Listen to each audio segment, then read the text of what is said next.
mga kapatid, pakikalat po nito dahil importante po na malaman ng buong mundo ang kalagayan ng ating mga kapatid na Iraya Mangyan dito sa Mindoro Occidental.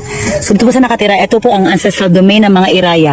Bundok, tapos may sapa po, wala po siyang tubig ngayon dahil summer daw, pero kung tag-ulan ay umaapaw pa nga ang tubig paparine. Ngayon po, yan po makita niyo mga kabundukan, lahat po yan, ancestral domain nila. So ang sitwasyon po ay merong biglang napunta, nagkiklaim na sila daw ang may-ari.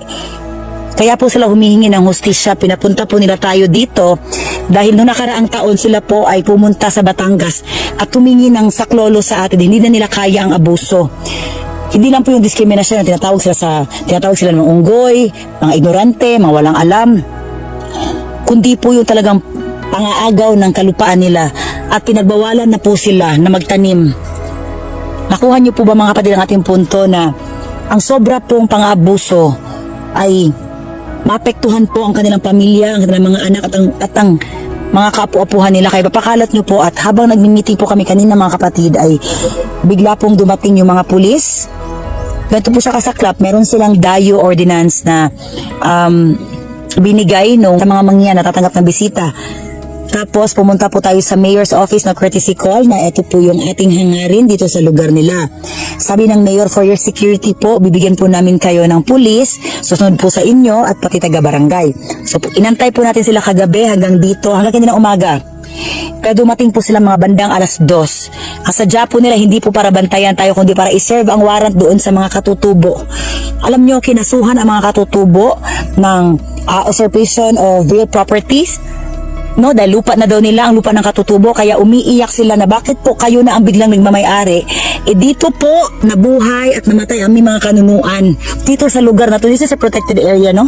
Ancestral domain, na imbes ang NCIP at yung IPMR na itinalaga dito ang tutulong sa kanila, ba't hindi po sa tinulungan, bagkos nakipagsabuatan pa sa LGU na pagsabuatan dito sa mga oligarchs na bumili ng lupa na nagmamay-ari na ngayon. Kaya masasaktan ka dahil ang mga katutubo hindi man na binigyan ng kadti, no? Na ang sabi ng mayor sa akin ay 2010 pa daw niya inasikaso, hanggang ngayon wala pa. Lantaran po dito ang land grabbing mga kapatid, lantaran po ang pagbibenta nila ng kalupaan. At syempre alam natin po na yan ay may basbas sa taas, hindi naman po gagalaw ang LRA, ang ROD kung wala po yung utos ng mga nakaupo sa sistema nila. Tulungan po natin at panoorin niyo po ang mga sumunod na videos. Thank you po. Habang nagmi-meeting dito mga kapatid dahil sa abuso sa lupa, so eto hinuli dahil meron tong warrant of arrest dahil sila yung mga katutubo na inagawan, nakipaglaban sila dahil merong land grabber. Kaya kapatid, yung binigay ko sa yung pera, kumuha ka ng indigency certificate, ha? Tapos magpiyansa na. Biyernes pa naman ngayon, sana umabot pa sila. 3,000 ang piyansa. Gutom ang mga buhaya. Ingat ka ha. Yung kanyang asawa naman, si ate, ay medyo nawala na to siya sa kanyang kanang katinuan dahil sa trauma sa lupa. Dahil kanila po ang lupa pero inaagaw nga po dito. Kawawa itong mga kapatid. Itong mga pulis ngayon, no? Nag-serve ng warrant, like mga sobra 20 katao ang nilagyan na mahuhuli. Tapos meron na silang 10 at nahuli na nagpiyansa ng 18,000 kada isa. Ang nangyari ay yung iba hindi naman nila mahuli. Ngayon lang nahuli yung isang matanda. Sus, grabe. Sa pakikipaglaban sa lupa, kakaawa ang katutubo, no? Sobra 20 ka katutubo ang kinasuhan ng mga land grabber. Sila pa nga ang agaw ng lupa. Sila pa ang may gana. Ay, na magpakulong. Eh, yun ang ating kapatid, oh. Nandito ating mga kapatid na pulis. Serve ng warat. June last year, June 2025, no, na i-release yung warrant. Tapos ngayon na i-serve. Yung mga katutubo nga, nag-ano nga sila, hindi na nga nagpakita dahil syempre bahay po nila yun, lupa nila. Ang sakit sa puso ko na grabe. Biyernes ngayon, hindi lang tayo makapunta dahil papunta kaming barangay para sa ibang issue ng katutubo. So yun po. Yun, papunta po ang ating mga kapatid para mag-post ng bail dahil sa ating meeting biglang dumating ang mga pulis. Kung sabi ng mayor na papa-escortan ko po kayo ng pulis para sa seguridad, yun. Ngayon dumating ang mga pulis, hindi para mag-escort, hindi para bantayan tayo, kundi para mag-serve ng warrant of arrest sa katutubo, 20 kakatutubo na ipinaglaban ng kanilang lupa. Yun o, nasa likod natin. Papunta tayo ngayon sa barangay. Tapos sila diretso sila sa police station. Grabe no, na-traidor talaga kami kapatid. Ang traidor ng mga sibil. Kudas talaga, biruin nyo. Magpapadala daw ng escort. Tapos ang sabi ng mga pulis ay may nakapagtimbre daw sa kanila na kasama daw doon yung mga nasa listahan nila na bibigyan na inisiserva ng warrant. Matanda na yung binigyan nila matatanda dahil pinaglaban ng lupang ninuno. Ganun po kasalbahay ang sistema, ganun sila kahayop sa mga traitor. Tapos yung ngayon, nakitutupo nila, mga katutubo, na-disgrasya pa yan kanina bago dumating. Ang asawa nun, hindi makausap ng Latino. Siguro last year, dahil sa trauma na inabot, pinalaya sa lupa, pinasma na ng pananim, tapos biglang sumulpot nga na land grabber, pinanigan na itong mga LGU. Kaya alam nyo, walang hustisya dahil sa mga hayop na nagsabuatan. At kaya ang dami nagre-rebelde dahil sa daming abuso. Malayo pa, isang oras pa mahigit ang biyahe, kapatid mo. Kalahati na lang. Luwin nyo, bigas na karating para dahil alam daw nila kasali sa meeting. Pa-meeting nga po ang mga katutubo, pinapunta tayo dito dahil hindi na nila matiis ang abuso. Yun po yun. Akala ko mga kapatid ang mga abuso dito sa Mindoro Occidental. Ang gawa ng lupa, sobra. Pananakot nila sa mga katutubo. Yung pinakukulong ng mga land grabber, ang land grabber pa ang may gana magpakulong. You know, sa likod natin post ng Belgrad. Sakit ang puso ko eh. Salamat sa ating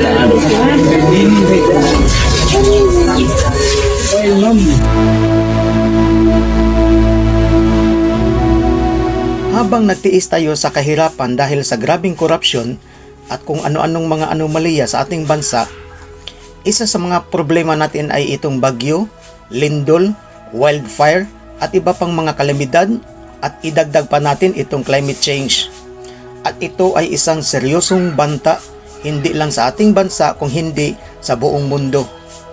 Sabi ng mga eksperto sa siyensya, inaasahan na sa year 2050, ang populasyon ng mundo ay tataas ng 1/3 na may pinaka-highest level na pagtaas na nangyayari sa mga third countries gaya ng ating bansa.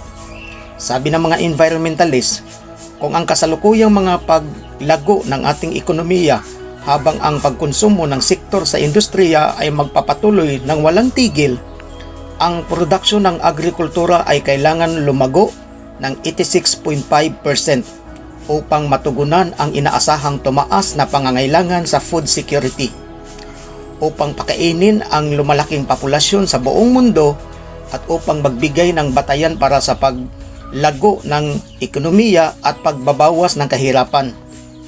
Ang agrikultura ay dapat sumailalim sa isang malaking pagbabago.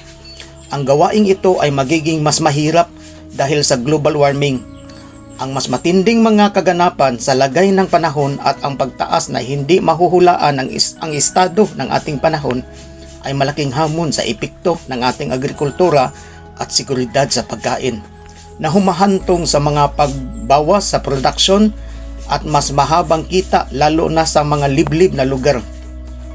Nananawagan ang mga sayantist na kakailanganin ng sektor sa agrikultura na lumipat sa mga sistemang mas produktibo gaya ng isang makinarya na gagamitan ng mga nuclear technology sa pamamagitan ng solar energy, windmill, or di kaya yung hydrogen fuel upang makatulong sa pagbababa ng greenhouse gas emissions at ang pagtaas ng carbon sinks na makatulong ng malaki sa pagpapagaan sa problema ng ating klima.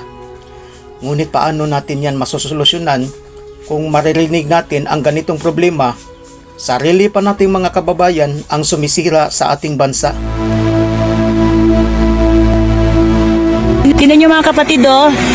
Ancestral domain ng mga Iraya, Mangyan. May bundok, kalupaan, karagatan. Tapos, pinagbabawalan sila dito mga isda. Pinagbabawalan na magtanim. Pinalalayas. Anong klaseng mundo meron tayo, no? This is a beautiful world. Grabe. Huh? Yeah. Ang ganda, walang tao. Grabe, kanindot. Yun. Uwi na po kami bukas. Hindi pa tapos ang ating tungkulin dito sa Mindoro Occidental. Nag-umpisa pa lang po. Ganda ng kanilang dagat. Ito talaga yung healing. Wala sa ospital, wala sa eskwelahan. Nandito lahat ng karunungan, kaalaman, kagalingan. Nandito po sa dagat, sa nature. Ito, forest, deep forest, kagubatan. Yan. Tapos kakain ng buko. Yun. Sa gusto mo pagaling diyan, ng utak, puso, masyal po tayo mga kapatid sa kabundukan. Kayaan nyo na yung problema sa pera, problema sa love life, o anong problema. Mamamatay din tayo lahat. Kaya, magpagaling po tayo. Okay, kahirap. Wait lang.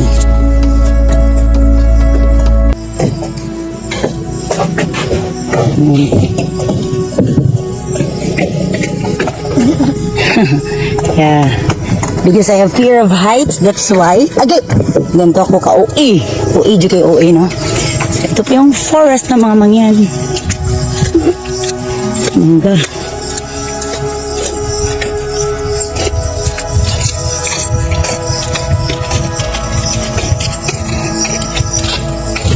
Yung mga sounds na yan ng crickets. No? Yung papagaling sa tao. Bunyi ng ibon. Grabe ang kanilang ano dito eh. Prutas. Bayabas. Mangga. Nyog. Tanan. Madami din ang pananim kapatid. Nagulay. Tapos pagbabawalan ka no, sa lupa mo.